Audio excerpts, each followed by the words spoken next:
I can believe, you can believe, a lot of people can believe how good the Cleveland Browns can be in 2023. But there is a distinct reason that many are not ready to jump on board, and it's simply the history of the Cleveland Browns. All that and more, your latest Locked On Browns with your host, Jeff Lloyd, joined by Sports Illustrated's Pete Smith. You are Locked On Browns, your daily Cleveland Browns podcast. Part of the Locked On Podcast Network. Your team every day.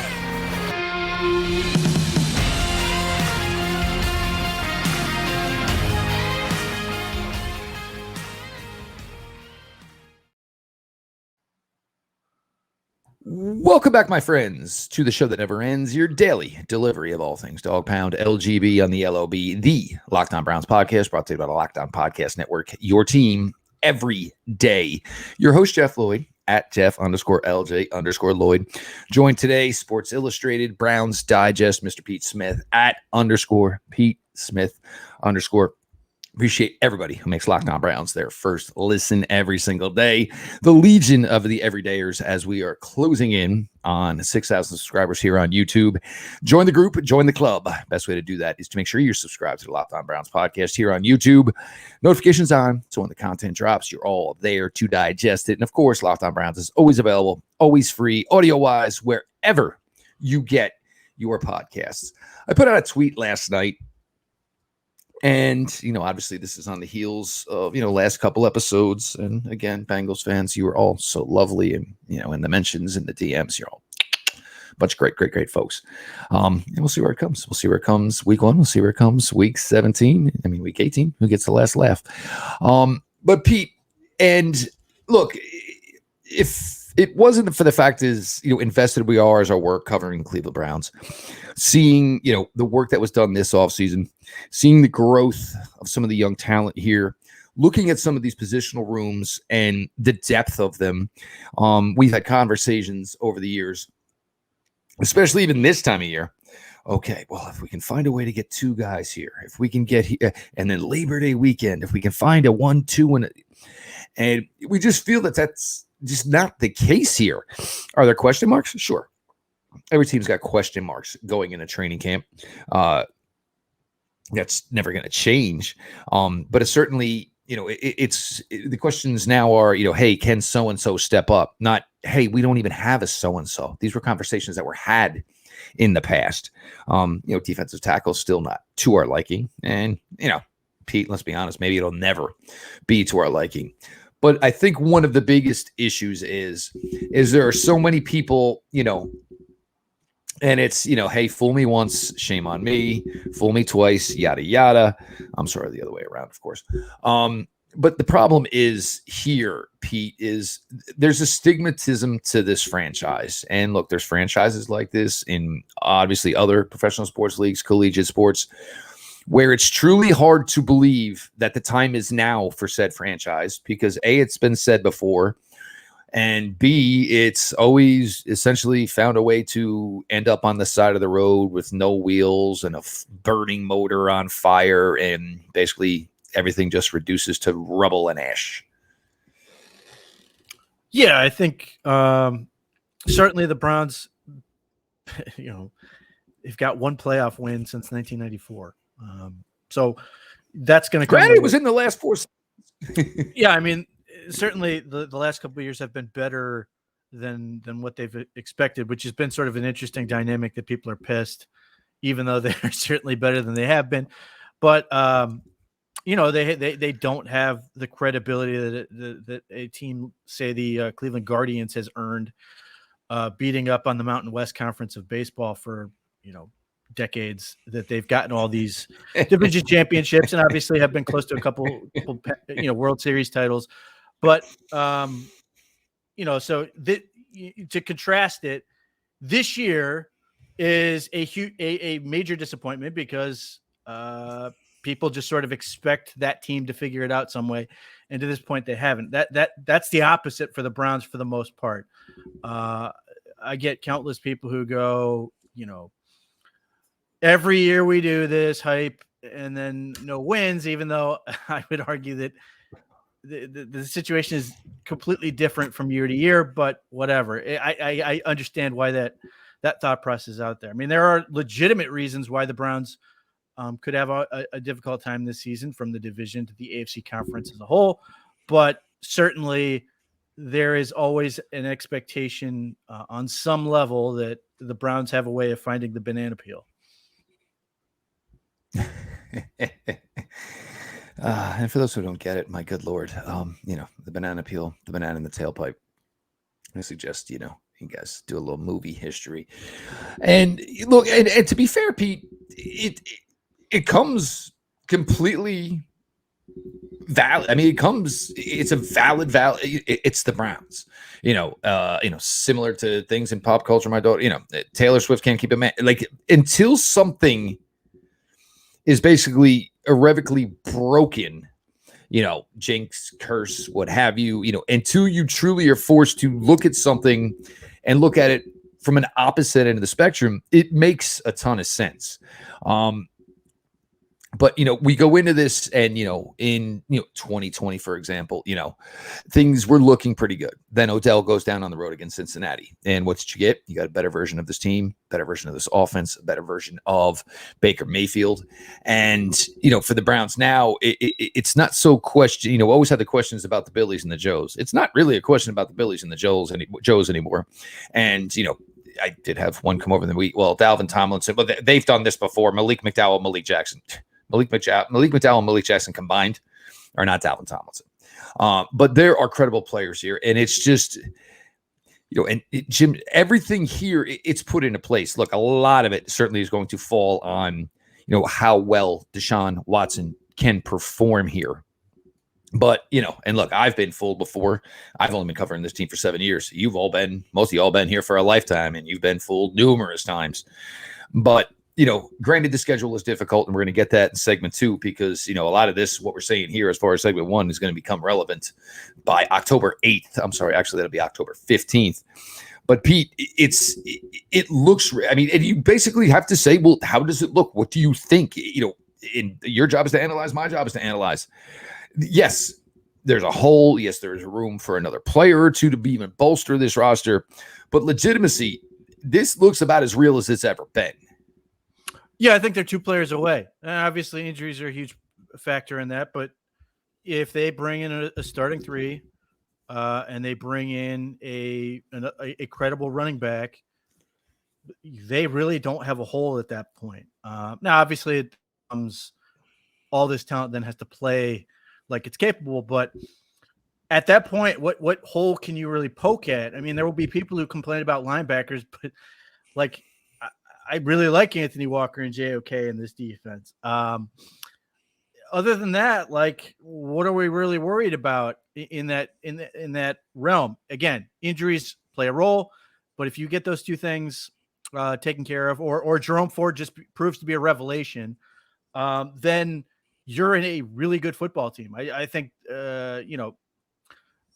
in the unlikely event that Dalvin Cook was to say, hey, $4 million to come play with Nick Chubb, I think their offense becomes absurd, even if he's not all pro Dalvin Cook anymore. Likewise, I think if they get that other 3, starting 3, I think they are going to unlock the defense in a way that we haven't seen in God only knows how long, because they will have the keys to really set everything else loose behind them.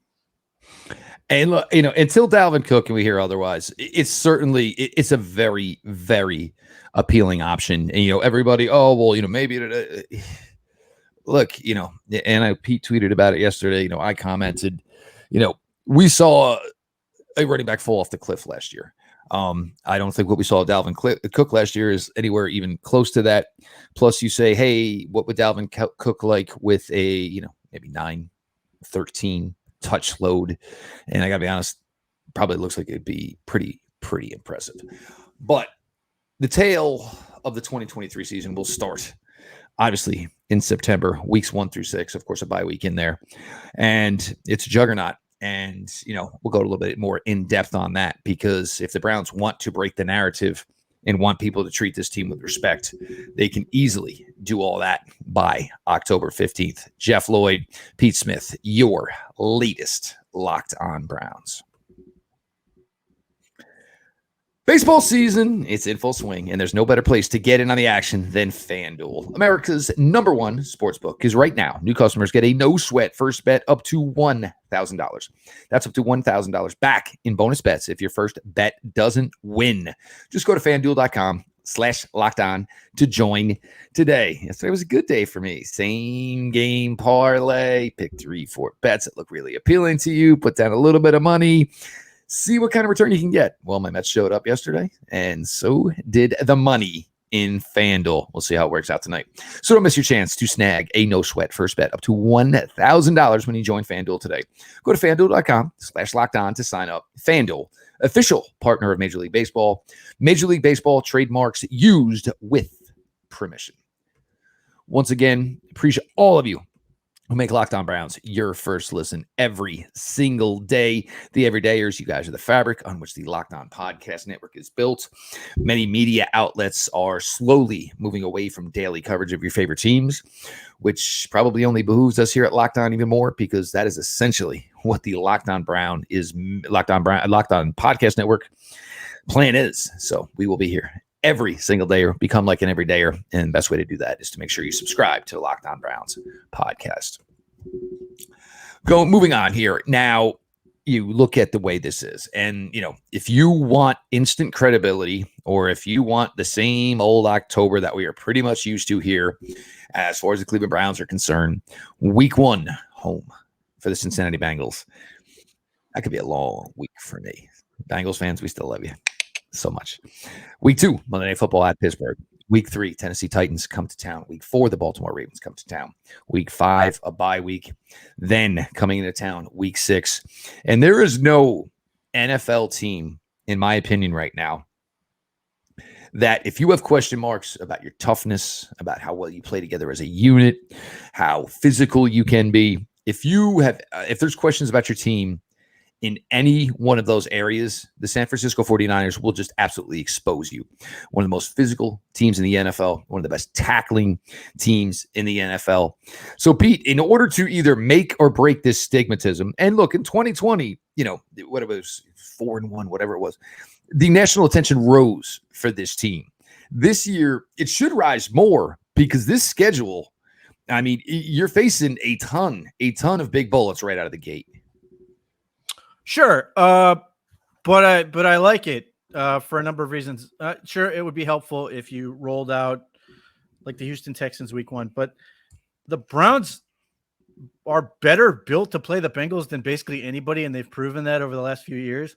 Don't say that. Don't say that. You might get people showing up. If the Browns can make the Bengals offense one-dimensional and just take away the running game, now, as opposed to in previous years where Myles Garrett was going to get home, or maybe Jadeveon Clowney or Isaiah Thomas on one fateful rush where he pantsed Jonah Williams. Now it's Myles Garrett. It's Obanya Okoronkwo. It's Zadarius Smith, and they have corners that are better equipped to combat that, better safety play, hopefully. That's a big problem. And the other side is the Bengals are going to be introducing 2 brand new safeties.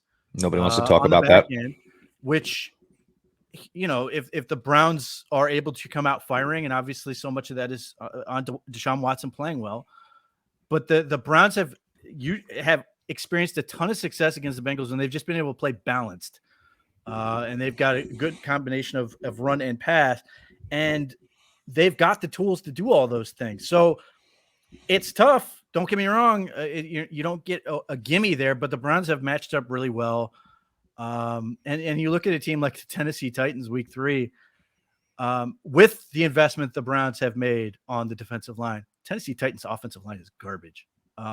And Derrick Henry may be a great player, but we've seen it in the past where the Browns short-circuited. It's been a few years. Where the Browns just short-circuited Derrick Henry initially and put up a bunch of points quickly, and 42.5 or whatever it was. And just the Titans couldn't come back. So there's opportunities for the Browns to put pressure on teams initially. The Steelers are going to be a difficult team just from familiarity and everything, but I think the Browns can play those teams well. Obviously the 49ers are the most difficult dynamic just in terms of what the 49ers want to do offensively, but who's playing quarterback? Maybe this is the year finally that 3 first-round picks is going to produce something. But overall, there's a lot of question marks there. And again, with the Browns defense, the way they've invested, they have the ability to take things away from the opponent. And if they can do that and force the opponent to consistently throw, they're in business. That's what they want to be in anyway. So it's not going to be easy. And if the Browns, struggle, there's going to be a lot of complaining and consternation about where the direction of the team is going, but they are built to play well. Again, Deshaun Watson has to be good right now, and the defense has to be able to come out and play effectively immediately. But I think they can surprise, or at least hold their water in that area and not put themselves in a hole. If they put themselves in a hole, it's a lot more pressure on them to rally quickly. But I think they're going to be okay coming out of the gate. And, if this were, the schedule for last year where you're, opening up the season, in this really, really awkward position where, you have 11 weeks of your number 2 quarterback. When the schedule release, none of it should matter. You think you have your guy. The Kansas City Chiefs don't care who they play or when they play them, but Buffalo Bills don't care who they play or when they play them. If you think I'm getting my entire 53 and, I have the confidence in the work and the roster I have put together, I have confidence in the fact that I upgraded my special teams coordinator and my defensive coordinator and just everything, and look, no GM is ever going to be satisfied, obviously, nor should they be. But in the back of your mind, you have to think, look, I did some legwork here. I put together a roster that should be worthy of competing. And, and this is probably the thing where it's easier. There's always teams when you look at your schedule. And like, for an example, this year, the Houston Texans. By the time the Browns face the Houston Texans could be a lot tougher team than they were when you say, oh, well, the Browns have the Texans on the schedule this year. What you got here. You know what Cincinnati is. You have a pretty good idea what Pittsburgh is. Tennessee obviously certainly has some question marks. Baltimore, for me, I have to think Baltimore is probably going to return closer to the 2020 and before that version with Lamar Jackson comfortable, satisfied monetarily. The San Francisco 49ers, yes, like you said, the question for the 49ers in that game is going to be, are they starting the quarterback they want, or are they going to be starting the quarterback they have to start? Who knows when Brock Purdy comes back? If it's Trey Lance versus Sam Darnold, who in the world knows how that works out? But the Browns either have a chance to maybe, and I don't want to say run away and hide, or they have a chance here, 3-2, maybe 4-1 if that could happen. But the Browns certainly have the chance to, put out a positive spin here. And God knows we've seen in the times in the past here where something like this that could have been 3-2, 4-1 easily turns into 1-4 and 2-3. Right. Look, and the Ravens are the wild card because everything suggests that offense is going to take some time to get going. But Lamar Jackson's skill set has the potential to sort of hyperdrive, Well, that's because he could all right, it's not working. Guess what then? I'll just hold on to the ball and do what I do. Yeah, if they're going to because at that point, spread them out, put a ton of receivers on the field, let the defense go chase them around, and then suddenly he's picking up 10, 15-yard chunks, and you're not tackling him. So, yeah, it's a challenge. Now, the Ravens' defense, that edge position, yeah. But, yeah, to your point, the Browns are going to have to prove – they need pelts. They need to prove it. And obviously last year they were 3-3 within the division. They're certainly nothing to be embarrassed about. But that becomes an opportunity for them to take a step forward, really set the tone if they go 4-2 in the division or 5-1. But just setting out a good tone because the schedule does get easier if the Browns can put together, sort of quality wins. Now, ultimately – if you make it to January and February, nobody cares how you did it, but certainly there is that earned credibility that they would like to have where they're beating other playoff teams. They're building that confidence and sort of figuring out what it takes to get to that next level and be a legitimate contender. Look, nobody's talking about, beating Mason Rudolph in week 17 to secure your 2020 playoffs. berth, and then obviously going out the ensuing week and beating Ben Roethlisberger at home. Nobody's talking about how you get there is how you get there. And it ain't got to be pretty. It's not how you get to the dance. It's about whether, in fact, you made it to the dance. Pete put out a really interesting article today on Browns Digest over at Sports Illustrated.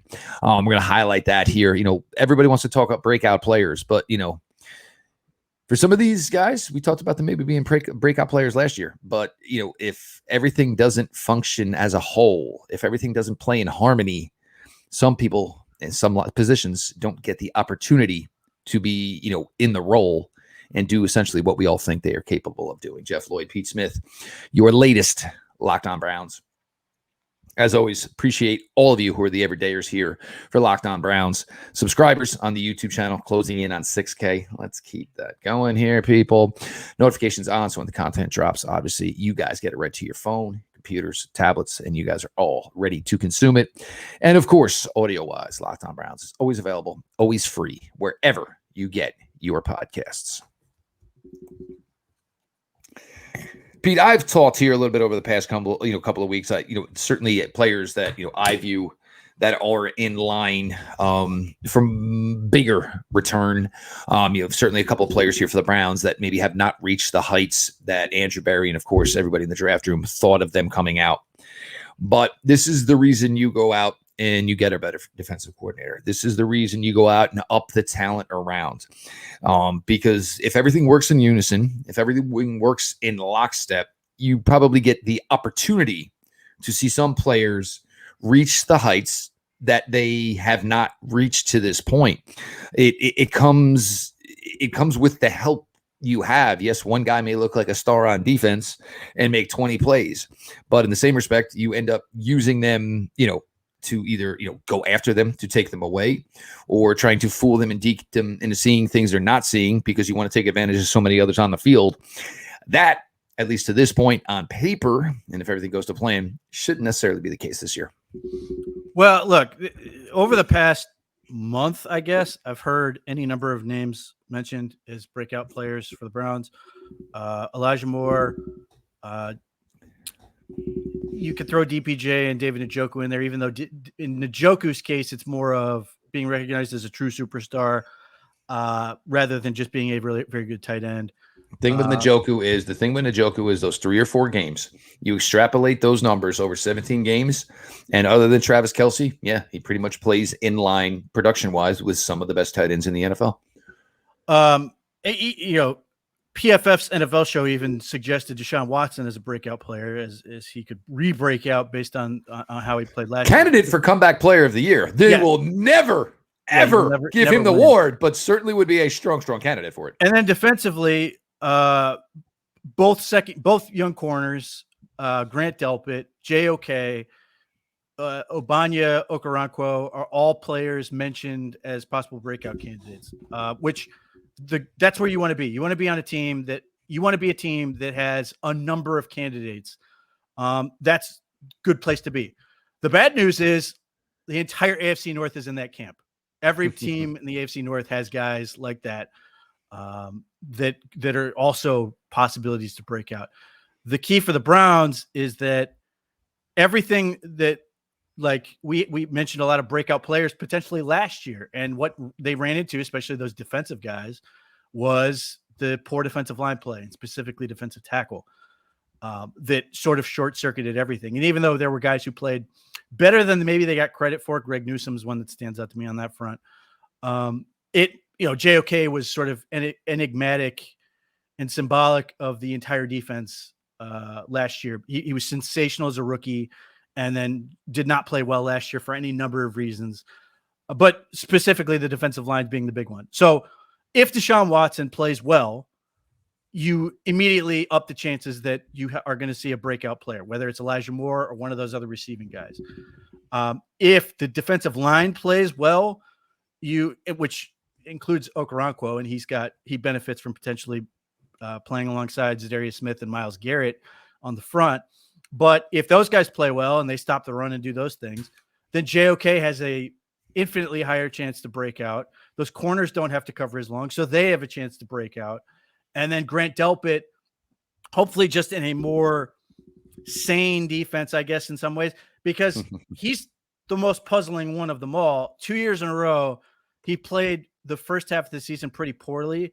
And then if he just played the two second halves of the season, he'd probably be a great player. But he had 2 sets of like 8-9 games where he's pretty good, but that's balanced against a poor first half. So if the Browns defensive line can play up to their ability, they can do all those things that they've been signed to do, then you could see multiple guys break out. And if that happens, regardless of which ones they are, it elevates the ceiling of what this team can achieve. Well, the thing, and this is kind of where it gets a little bit interesting with Delpit, is, last year, certainly one thing. The year before, I mean, you could kind of make, and you don't really necessarily want to make excuses for professional athletes, obviously. But essentially 2 years ago was his rookie year. Didn't take a snap as a rookie. Coming back from the Achilles. Then last year, we all kind of thought, all right, we kind of got our idea now of what Grant Delpit is. And granted, everybody played poorly. So it's kind of hard to, you're not pointing fingers essentially in this. But, certainly for Grant Delpit, it was a difficult beginning, certainly closed strong. And I think for the first time here, Pete, and this is probably, one of the major assets that comes with bringing in Juan Thornhill, is you have a better idea of what you can do with Grant Delpit. And maybe you don't have to put him in situations. And it's not that Grant can't necessarily do everything as a safety. You can, but it's not also the best thing for him. Similar to playing John Johnson as a true free safety on the roof, it wasn't the best thing for him. But now you're starting to get to the point where the old phrase of you're trying to accentuate the positives, trying to put your players in the positions A, where they are comfortable, and B, where they are best as players. Sure. Look, I think Juan Thornhill is a big benefit. He's a very clean fit for what the Browns want to do. He's a true center fielder. That's all he's done. He can certainly play some split high stuff, but that's what Jim Schwartz wants to do. He wants to play him a single high quite a bit. Grant Delpit's usage may be more in the box this year. I'm sort of curious to see how that truly works out. If that's a game-to-game thing or whatever, but like Grant Delpit's played really well when he's been in the box. So that may be a better fit for him. But if the Browns stop the run and force opponents into more obvious third down situations, then it's going to make the whole defense play better, particularly those corners. And hopefully we're going to see more turnovers caused and more recognition in that. They're not having to cover as long. That increases the chances of being able to be successful, make plays, all that type of stuff. And offensively, if Deshaun Watson is just to the level of Jacoby Brissett last year, they are a possible play. They are, a potential playoff team. If he plays to Baker Mayfield in 2020, they're a pretty good playoff team. If he plays to Deshaun Watson level in 2020, the Browns can win the Super Bowl. It's that simple.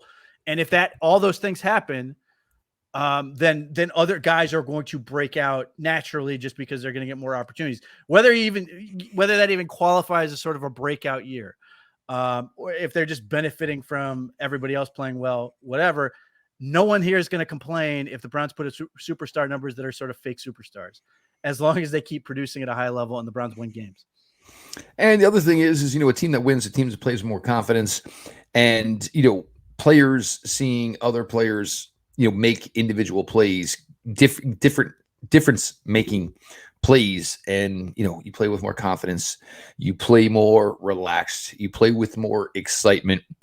Those things usually extrapolate, and you usually see more of them. A game starts slow for Myles Garrett, but Zadarius Smith, Ogbonnia, or Okoronkwo, and Dalvin Tomlinson somehow combined for 3 sacks.